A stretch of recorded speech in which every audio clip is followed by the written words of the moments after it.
My father was a member of the American Railway Union that was organized by Debs. When I was about 9 or 10 years of age, my father, for some reason, possibly to get his watch inspected, he was away from his work, and I was with him on the street in Main Street of the city when we met Gene.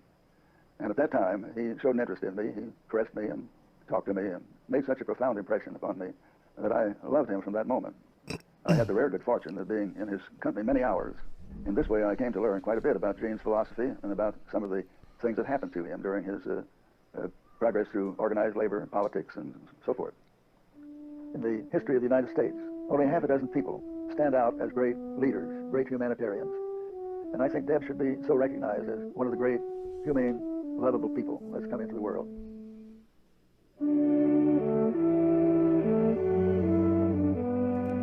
I'm interested to see how this rolls, hopefully. I'm going to read the words that Gene wrote and spoke in his lifetime. It's not too dry. The years following the Civil War marked an era of extraordinary industrial and commercial activity. Manufacturing developed at an enormous rate.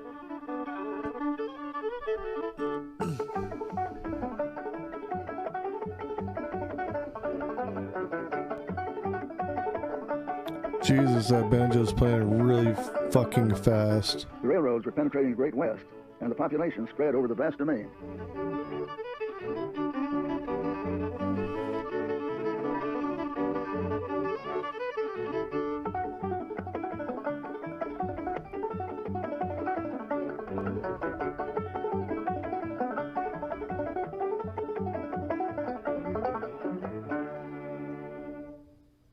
I had served my apprenticeship in the railroad shops, and being the only cub at the time, I knew what it was to have a dozen bosses at once and all the grievances I could carry without spilling. Later, as a locomotive fireman, I learned the hardships of the rail in snow, sleet, and hail, of the dangers along the iron highway, the uncertainty of employment and scant wages. Fine, we're doing 2 times. As a wage worker, I came to realize the oppressions and suffering of the working class and to understand something of the labor question. There we go. That's much better.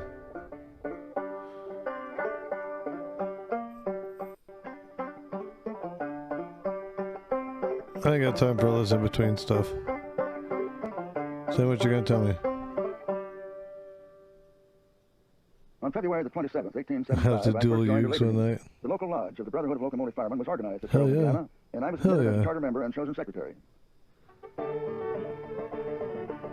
My first step was taken in organized labor, and a new influence came to the whole current of my career. I was filled with enthusiasm. The blood leapt in my veins. Day and night, I worked for the Brotherhood. To attend a meeting was my supreme joy, and for 10 years, I was not once absent.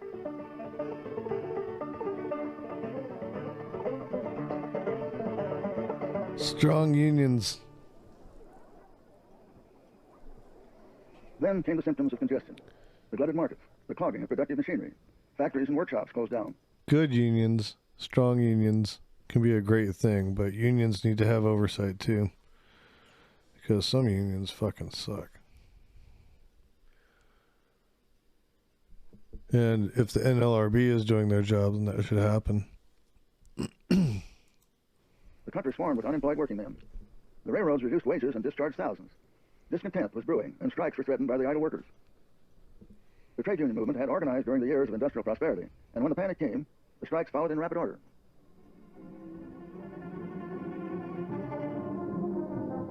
In July 1877, the railroad strikes spread rapidly and were fired by violence in most of the railroad centers.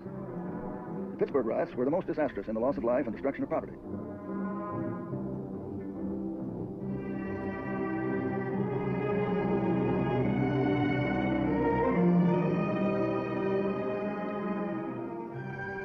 The strikes were finally crushed and the leaders driven out and blacklisted. The loss of the strike was a staggering blow to organized labor. The mere suspicion of belonging to a union was sufficient grounds for instant discharge.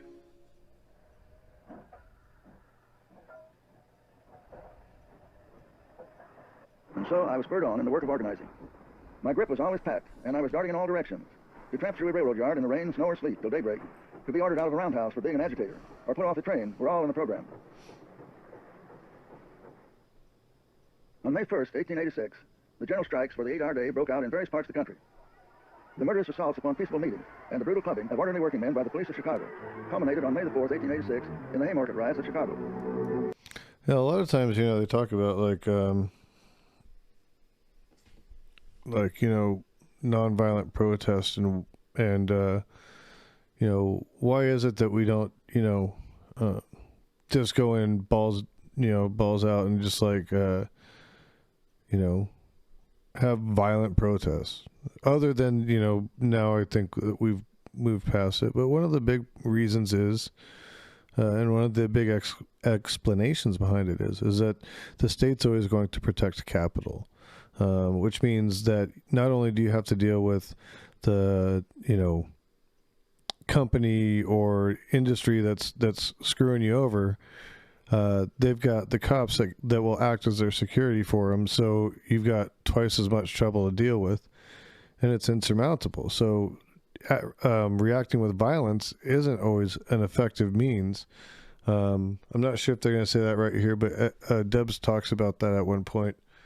It's like a utilitarian principle as much as it is probably the better choice anyways for preservation of life and limb and all, The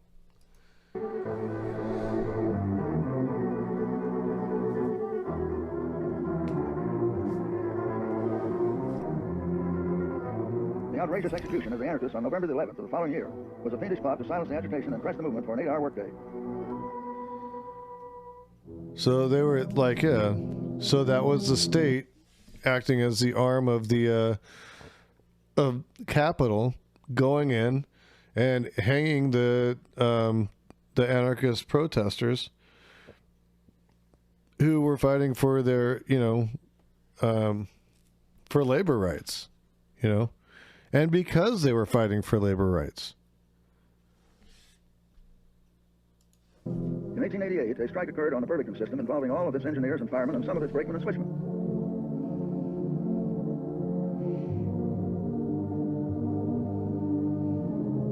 At last, the strikers were exhausted and compelled to yield to total defeat. Thus, it was proved by the loss of another great railroad strike, not one of which was ever won by the brotherhoods, that when the supreme test of strength comes, the railway unions are always crushed by the railway corporations.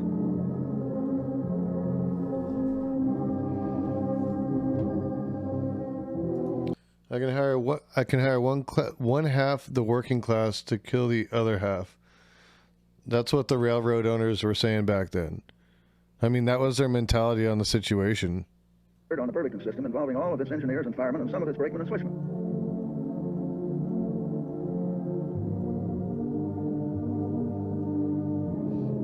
At last, the strikers were exhausted and compelled to yield to total defeat. Thus, it was proved by the loss of another great railroad strike, not one of which was ever won by the brotherhoods, that when the supreme test of strength comes, the railway unions are always crushed by the railway corporations. I think it goes back a little further.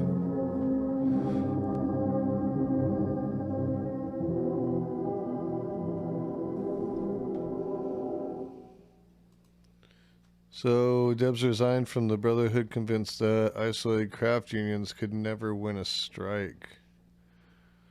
Yeah, he wanted broader unionship that covered more like a full-on industry. And even a broad just general workers union, I think. The defeat of this and other strikes led to the organization of the American Railway Union in 1893, which embraced all the employees in the railway service. Yeah, see, there you go. I was bent on thorough and complete organization of the railroad men. Not the firemen merely, but the brakemen, switchmen, telegraphers, shopmen, track hands, and all of them. And all my time and energy were given to that end. At this time, thousands were pouring into the Union all over the country. In April 1894, the strike on the Great Northern, involving all the employees of the entire system, was fought. It resulted in a complete victory for the Union in less than 3 weeks.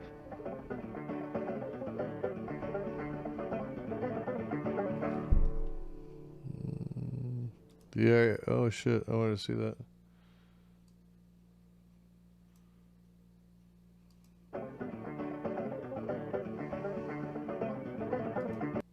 The ARU was an industry-wide union. Debs saw it as the only way to fight the growing railroad monopolies. Yeah, see, that's what I was saying. He thought the broader unionization would be better for bargaining. Broader is better for bargaining.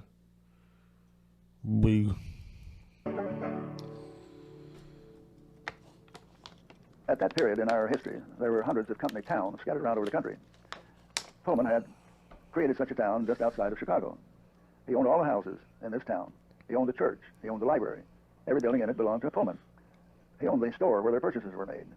And again, the prices of commodities were higher in Pullman Town than they were outside of Pullman Town. Yeah, Pullman strikes. His employees were forced to live in Pullman Town to retain their employment. Along with this situation came wage cuts and layoffs that brought people to absolute hunger. And it was under these conditions that the Pullman employees decided to strike. Now, they had been admitted to the American Railway Union because they were a part of the railroad employees that made the Pullman cars. And so they asked the support of the rest of the... So Debs was a union leader? Could that have played into their keeping him locked up even after he technically should have been let out? Oh, yeah, definitely, and it did. The members of the American Railway Union. In the month of May, I visited Pullman in person. I could not believe the reports I'd heard of the conditions of the men and women who labored there. The employees of the Pullman Company did not want to strike. They appointed a committee and called on the officials of Chicago, and Mr. Pullman happened to be there. The very next morning, the committee was discharged. That day, every man, woman, and child withdrew from the service of the company. Yeah, so the American Railway Union supported the Pullman strike and shut down most of the Midwest railroads. That's so fucking massive. Can you imagine the massive, like, break in a, like, the supply chain happening right there?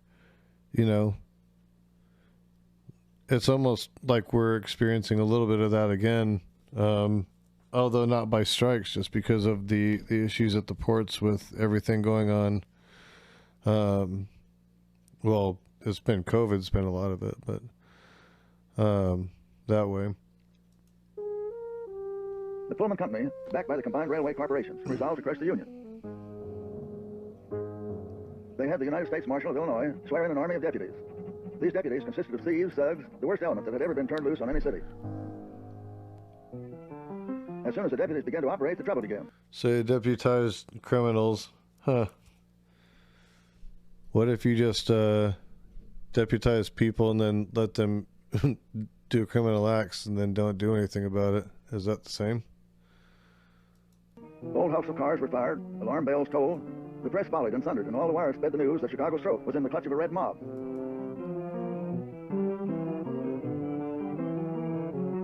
Robert Cleveland forced federal troops into the state for the sole purpose of aiding the corporations to crush the Union and defeat the strike.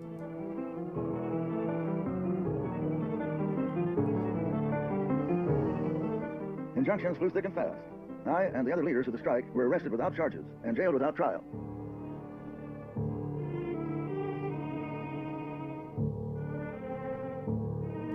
The Chicago under martial law, the strike was defeated. Thousands were fired and blacklisted. Yeah, see, that's the thing. That's what I was saying. They were having, like, any time that there's violence enacted, they're at a disadvantage because they're battling against the Capitol, who could have their own security, and then they're deputizing, I mean, you know, people like this to come in there and do their dirty work for them. You know, I mean, what do you expect? The Chicago jail sentences were followed by 6 months at Woodstock Jail. I had time to think. There's something wrong in this country. The judicial nets are so adjusted as to catch the minnows and let the whales slip through.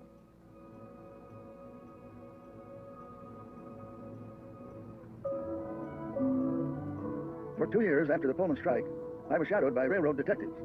We tried organizing in secret. It would not work. And I began to read and think and dissect the anatomy of a system in which working men, no matter how organized, could be shattered, battered, splintered at a single stroke.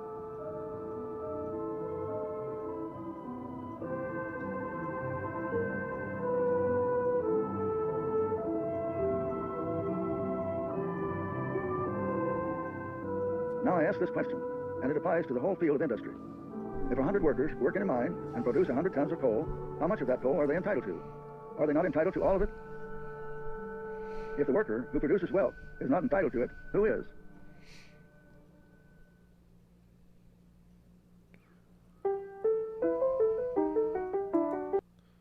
Oh, this is old. 1897, the American Railway Union reorganized and became a new political party. Here we go. This is when shit gets live. Social democracy. To the worker in particular, it is important to know what socialism is and what it means. Socialism is a political movement of the working class, which aims at the abolition of individual ownership of the natural wealth of the world, the soil, the mines, the inventions, and creations of industry. Workers are beginning to think, and they will soon begin to act. They will not beg for their rights, they will take them.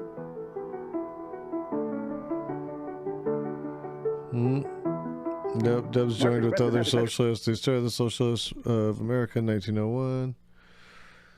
Ago, he said, you have Just reading in today, case anybody's and not nothing to lose watching the but your screen, change. so you guys can know what's happening.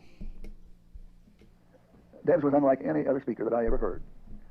Most of the speakers of the day were actors. They went through all kinds of motions, indicating every emotion that they were trying to put over to their audience. If they were shedding tears, their head would droop and they would go into a depressed position on the stage and so on. Eugene had none of this mannerism. His words flowed, and yet there was sufficient pause or time between each word that you could understand that word, you could comprehend its meaning. When he would walk forward to the limit of the stage and stretch out his hands, you felt you were brought near to him. He didn't go into histrionics, he didn't do any acting, he was just himself. It is infinitely better to help than That's to hurt, because he's a G. to relieve than it is to oppress.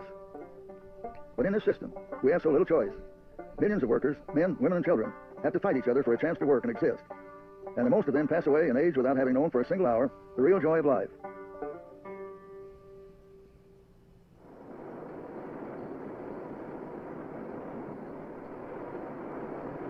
In the capitalist society, the wage worker is bought in the open market the same as hair, hide, salt, or any other form of merchandise. When the capitalist needs you as a worker to operate his machine, he does not call for men, but for hands. And when you see a placard posted, 50 hands wanted, you stop on the instant. You know that he means you.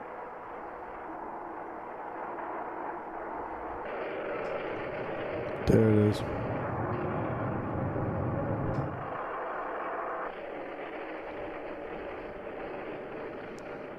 Workers produce in great abundance. Not for themselves, however, for they no longer own the tools they work with. What they produce belongs to the capitalist class, who owns the tools with which they work. The fact that they own the tools with which you work accounts for their having the power to decide whether you shall work or not.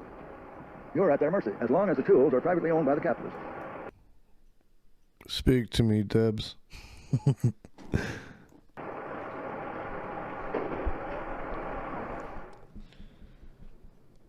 The campaign of the Socialist Party is and will be wholly educational, to arouse the consciousness of the workers to their economic interests as a class, to develop their capacity for clear thinking, to achieve their solidarity industrially and politically.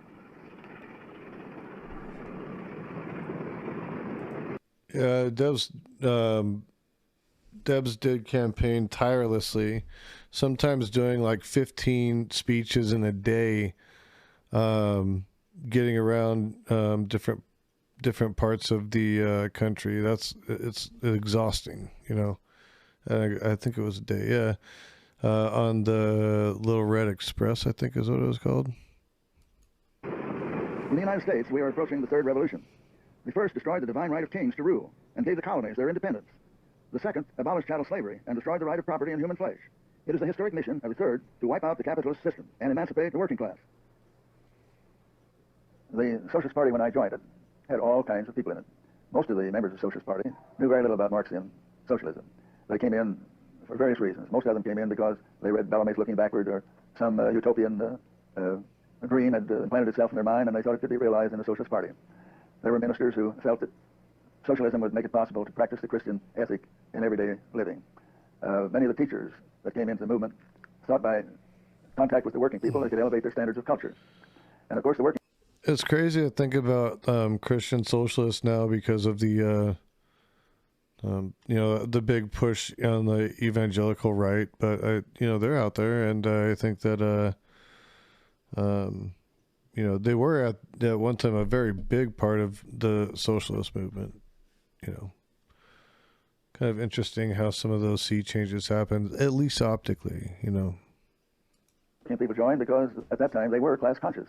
These battles that took place between the militia and the workers were very instructive in making them aware of the two classes. That one class controlled the government and all of the power of the government through the police authorities, through the militia, and through the federal troops. One fellow put it, he said, when a policeman's club comes down on your head, it's a very educative experience. And so the police club came down on many a head, and it resulted in a very quick awareness of the fact that there was classes and that one class exploited the other. The industrial workers of the world. In 1905, Bill Haywood, Mother Jones, Debs, and other labor leaders founded the Industrial Workers of the World. Yeah, IWW, rock on. Is organized not to conciliate, but to fight the capitalist class. We deny that there is anything in common between workers and capitalists. The working class can only be unionized efficiently along class lines.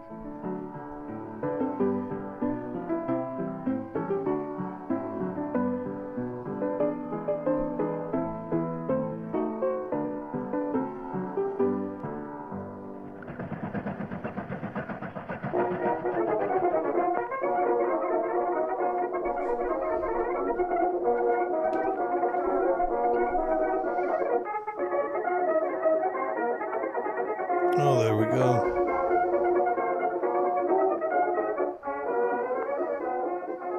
Socialists are not on the alert for some mythical Moses to lead them into a fabled promised land. They know that persons have deceived them and will again. So they put their trust in principles, knowing that these will not betray them. They have made up their minds to be their own leaders and to save themselves. The Socialist Party received 420,000 votes in the 1908 president. 420,000? I think that makes it time for a dab. That's what I think.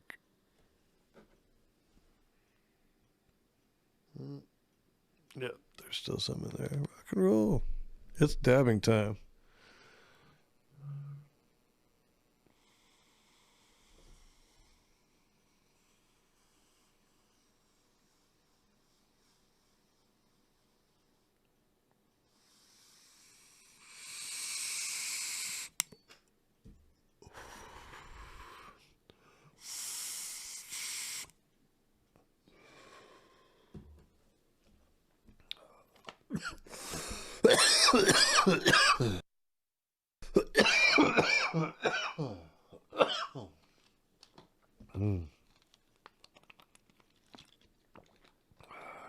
Noms.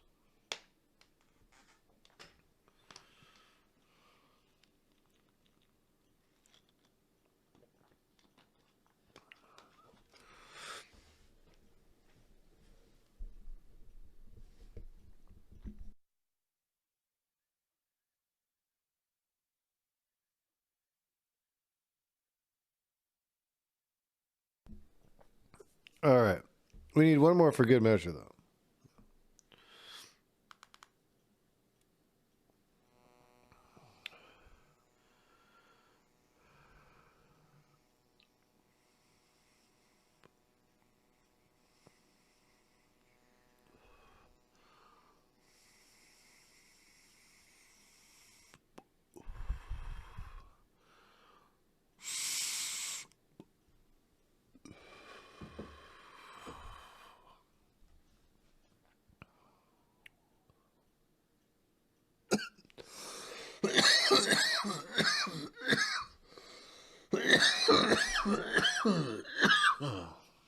Yes. Presidential election. In 1912, Debs increased their voter count to 900,000. That's fucking more than doubling in 4 years. That's pretty awesome.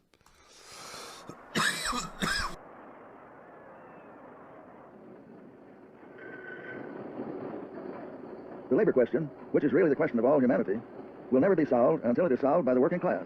It will never be solved for you by capitalists. It will never be solved for you by politicians. It will remain unsolved until you yourself solve it.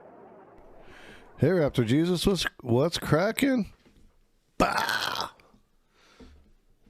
Watched a little, almost little more than halfway through a little Evie Debs bio by Cambridge. Night shift.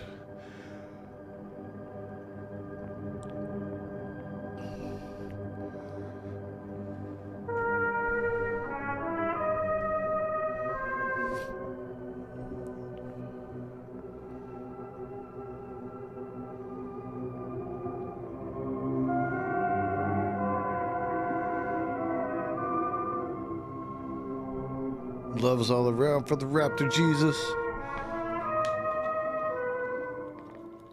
In the beginning, the capitalists in the United States were happy to sell munitions and supplies to both Germany and Great Britain. But the U-boats were so effective in sinking ships that it was impossible to get goods into England. And England had bottled up the German fleet so completely creates such a blockade situation that it's impossible to sell supplies to Germany. So in this situation, in order to keep the goods flowing, our sympathies begin to change and go from that of being neutrals to becoming allies with Great Britain and France. And in this situation, to protect our investments, or the investments of the capitalists in the manufacture of war supplies, it was necessary to provide an armed escort to these ships.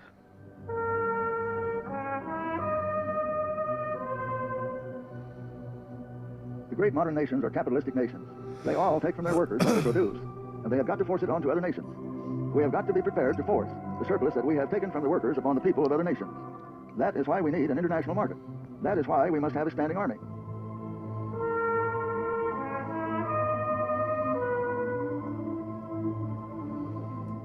Congress declared war and passed the Espionage Act, which outlawed anti-war activities. This is where Debs gets fucked.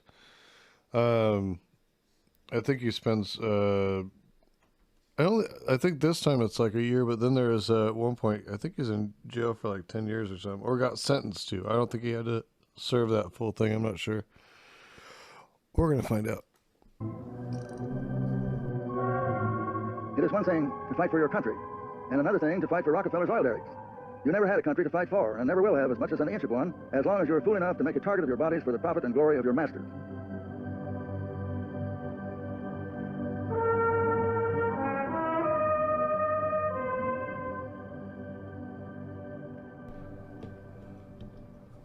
I am not a capitalist soldier. I am opposed to every war but one. I am for that war, heart and soul. That is the worldwide war of the social revolution.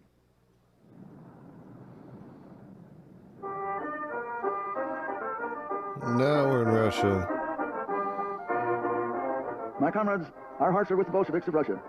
The Russian Revolution under the leadership of Lenin and Trotsky is the historic beginning of the international revolution, destined to sweep capitalism from the face of the earth.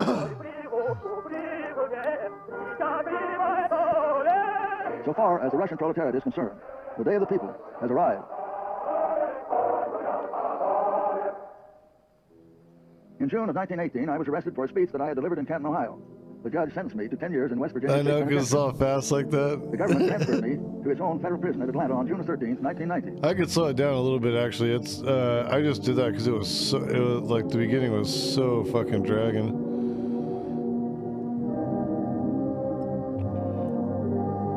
Slow it down just a little bit. Hey, Army, what's cracking? Oh, shit, what was that? Between 1919 and 1920, Woodrow Wilson's Attorney General Palmer ordered raids and arrested 15,000 suspected Reds. Oh, I'm doing good. I'm doing good. How are you doing? How are you doing?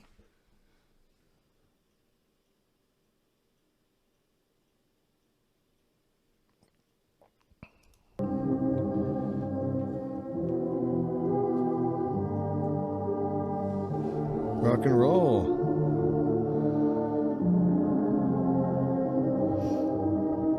You guys want to do some song requests? Persecution from without had wrecked You can throw some song requests in there if you want. The Socialist Party was still intact. Exclamation point SR space link to the song you want. Into several conflicting and hostile factions. Yeah, how we roll.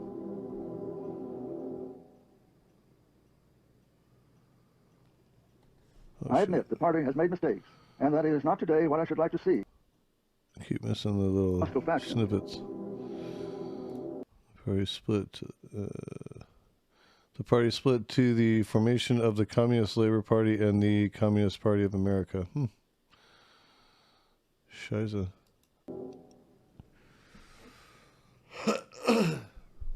I admit the party has made mistakes, and that it is not today what I should like to see. But the same would be true of any other party I might join.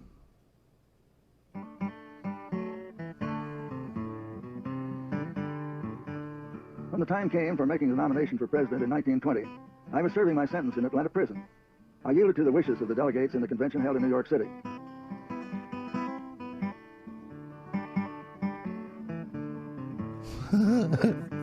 Can you believe that shit? Dude, the guy ran from prison. I think the only thing he got the opportunity to send out was like 2 5-paragraph leaflets or something like that. Maybe was it 3? Something like that. And that was it. Like, I don't mean like, only 3, but, 3 replicated over and over again. You know what I'm saying? That's all he had. And he was able to get fucking almost 1 million votes for that shit in the 1920 election. That's pretty fucking dope.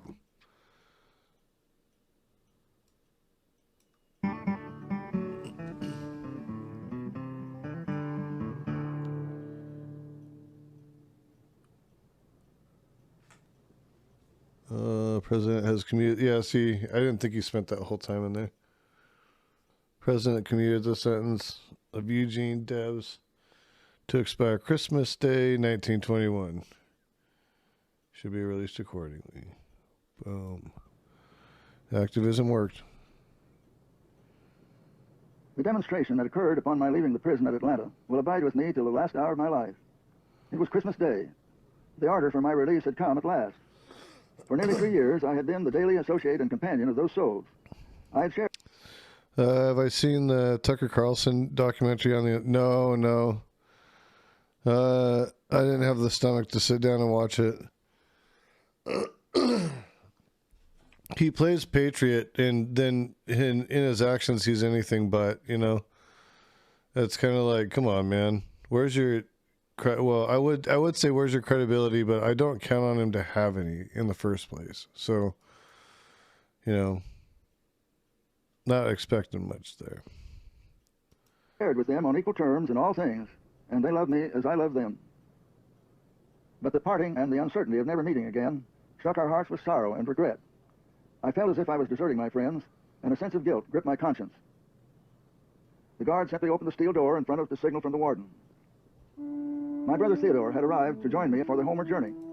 I was soon to greet my eager, long-waiting friends and comrades.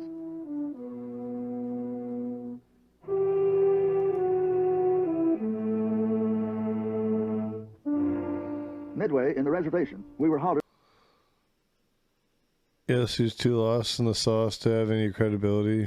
Makes my blood boil. Yeah, for sure.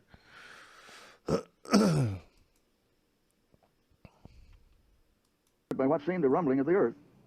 It was a roar of voices, the hoarse voices of the caged human host, who gave vent to their long pent-up emotions in thunder volleys I never heard before and never shall again. My heart almost ceased to beat. I felt myself overwhelmed with pain and saddening emotions. As I stepped into the waiting car, another mighty shout was heard, and then another and another, until far, far up the winding road, and far away from the terrible prison, the last faint echo from the convicts that wept as they cheered died away in the distance.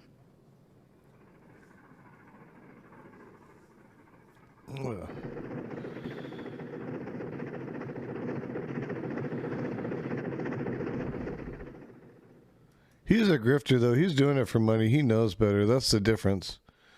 He knows better, and he's doing it for money. It's just like Jimmy Dore. Like, they're doing it for money. It's fucking rotten. I have arrived at the conclusion that my place in the future, as in the past, is in the Socialist Party.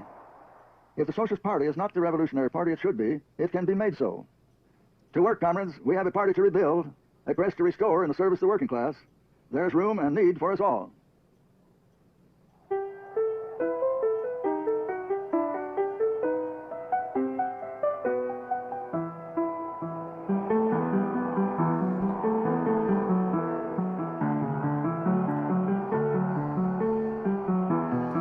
Oh, no doubt. He sure is. He sure is stoking flames for civil war. He's relishing in it. I don't understand why people get off on this shit. It's fucking bizarre to me. The aristocrats who rule flatter themselves that their system will endure for all time. But underlying human society, there are great economic forces unceasing in operation, that in certain points in their development, these forces outgrow the forces that contain them, and society is riven asunder, and a new system comes into existence.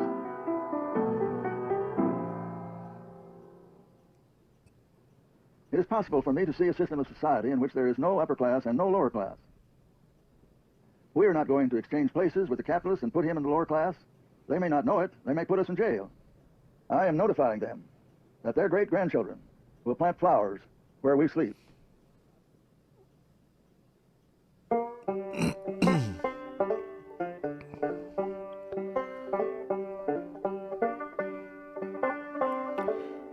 That was actually a pretty good documentary.